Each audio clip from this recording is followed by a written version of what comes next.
Graphic design plays an essential role in shaping the modern world.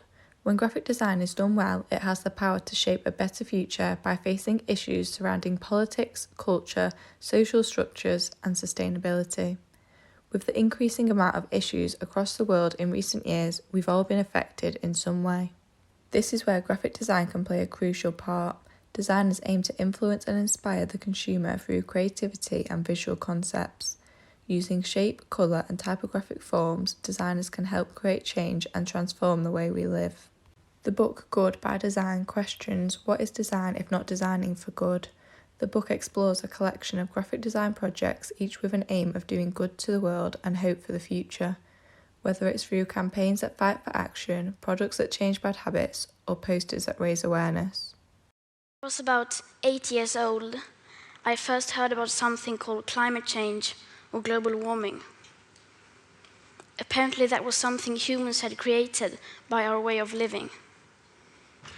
I was told to turn off the lights to save energy and to recycle paper to save resources.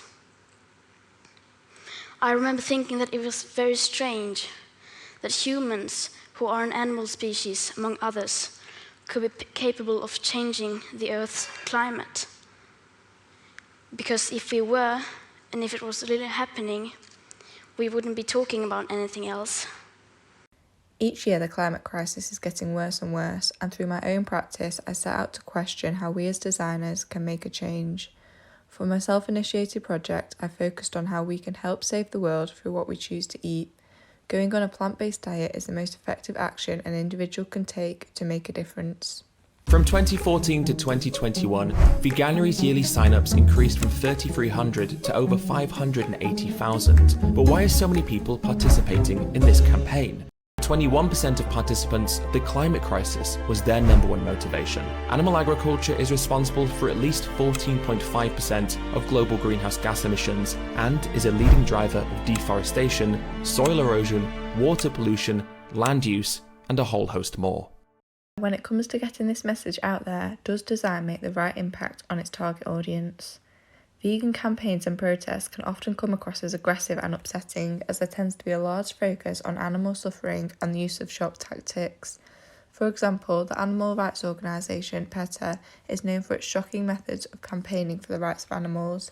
They go to extreme lengths to be noticed, with the use of bold typographic statements, uncomfortable photography, and creative costume designs.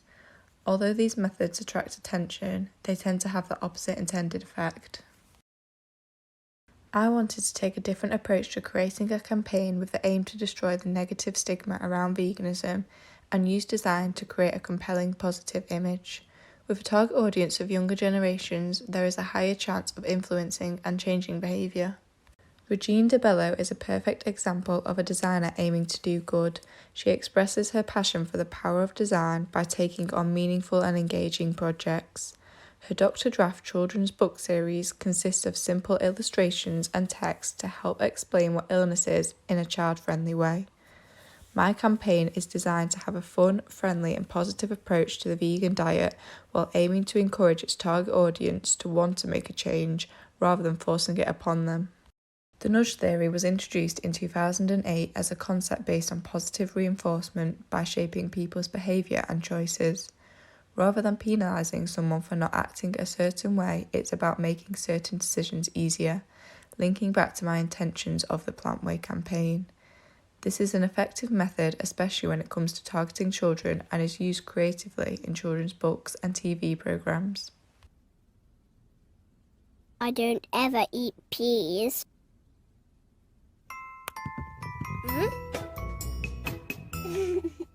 Peas are too small and too green.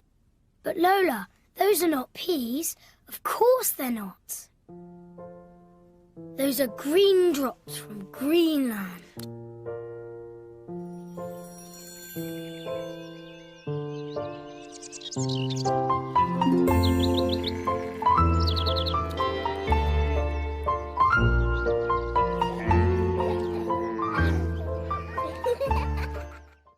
Although everyone is aware of the climate crisis, there definitely isn't enough awareness on what's causing it. My campaign is made up of postal kits to be sent out directly to the target audience.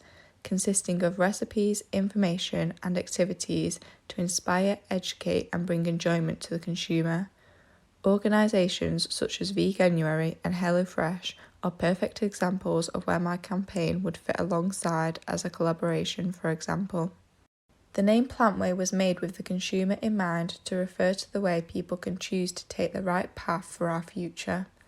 The hand-drawn type adds to the friendly, playful approach, and the T is drawn to look like a junction on a road, symbolising a change of direction from the target audience as they take a new path into helping the planet. With an aim to bring about social change in an inspiring and uplifting way, the campaign takes a positive approach to activism. David Nichol introduced the concept of subtle activism to describe the use of consciousness-based practices like meditation and prayer to support collective transformation.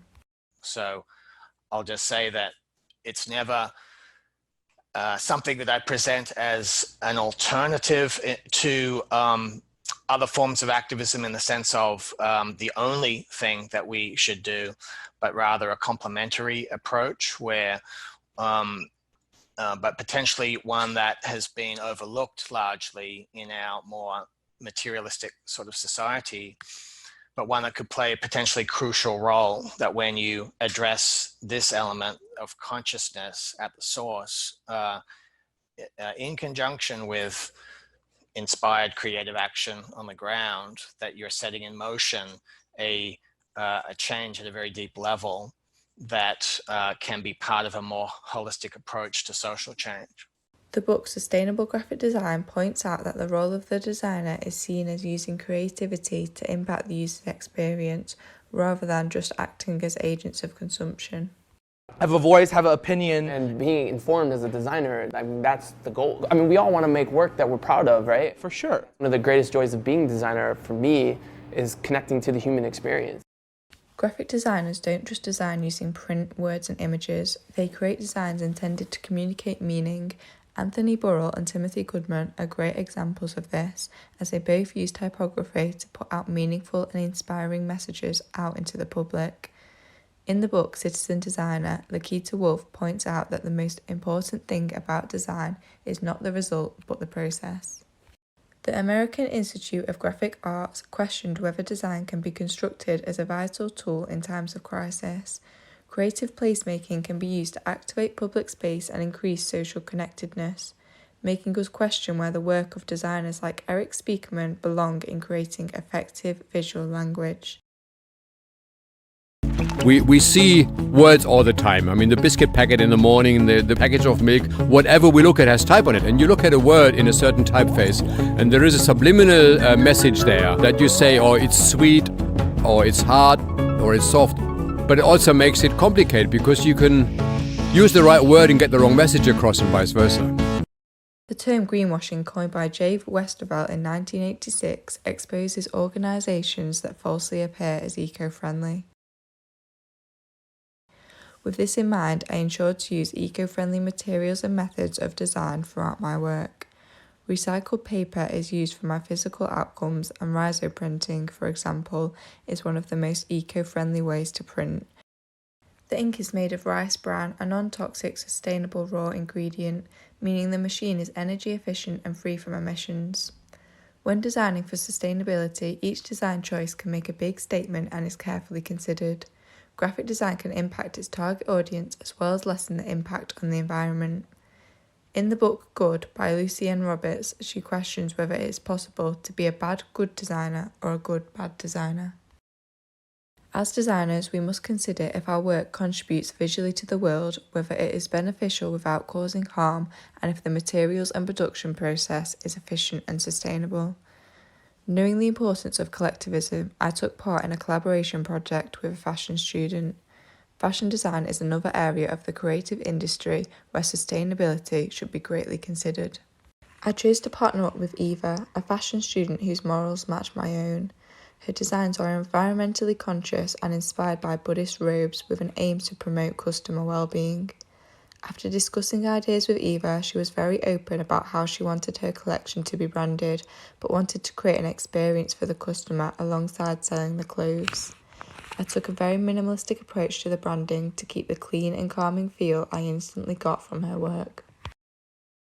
When creating the brand logo, I took into consideration the sustainable and natural method Eva was using to dye the clothes. Researching into this, I found that hibiscus flower heads can be used as a natural dye for clothes, and this then became a simple but perfect representation of the brand. After reading that they can also be used in recipes, most commonly in tea from its health benefits, I started to think about the brand as an experience and the space it would be displayed. I imagined the environment having a focus on relaxation, escapism, and a sense of nature. Sticking to the minimalistic style, I looked to designer Sam Winston to inspire the poetic design elements of the brand. Biophilic design also largely influenced my ideas and focus of the brand being an experience for the customer. A biophilic designer is essentially someone who tries to enhance the human connection with nature and the buildings. It's a form of human-centered design that looks predominantly at health and well-being and then kind of focuses in and zeroes in on this aspect of our connection with nature and the many benefits it can bring to the built environment. So it goes beyond just these real elements of nature and it kind of moves into this area of kind of what we call indirect references to nature, which is how we mimic it using natural materials and colours and textures, but also about the sort of quality of spaces. Essentially, it's an evolutionary design ethos. The idea of other sensory products such as candles and air diffusers to also feature in the collection links to the focus on escapism and relaxation. For the packaging design of these, I thought about the process of making the clothes, which led to the simple line drawing style, representing the thread that holds the garments together. With customer well-being being the main value of the brand, I collected Buddhist quotes to be placed on the clothes tags in a minimal and poetic style. As someone who loves working with others, I enjoyed this project and was happy with the outcomes, as well as receiving lots of positive feedback from Eva. Looking back, I would have liked to work more closely alongside Eva. I would have liked her to bind my publication with a sewing machine and would have been keen to help out with her photo shoots. Today, minimalism is becoming increasingly popular and has become a trend across the design industry. Eco-minimalism is a design approach developed by Howard Liddell and Nick Grant in the early 2000s. It's a set of principles we can follow when designing and making decisions to reduce the environmental impact of our lifestyle. Over time, societies have given greater freedom of expression artists who are valued for their personal contribution and responsibility for the public effect of their work. Owen Jones, for example, is known for his beautiful illustrative pattern designs influenced by Islamic decoration and nature. Repetition is a common factor found in nature, and Jones interprets this in his abstract pattern designs. The theories around nature, art and pattern design are something that personally interests me due to my love and passion for nature. Overall, I am happy with the final outcomes of my work and have enjoyed the process of creating them. Making mistakes and developing from them has been a challenging but rewarding process throughout.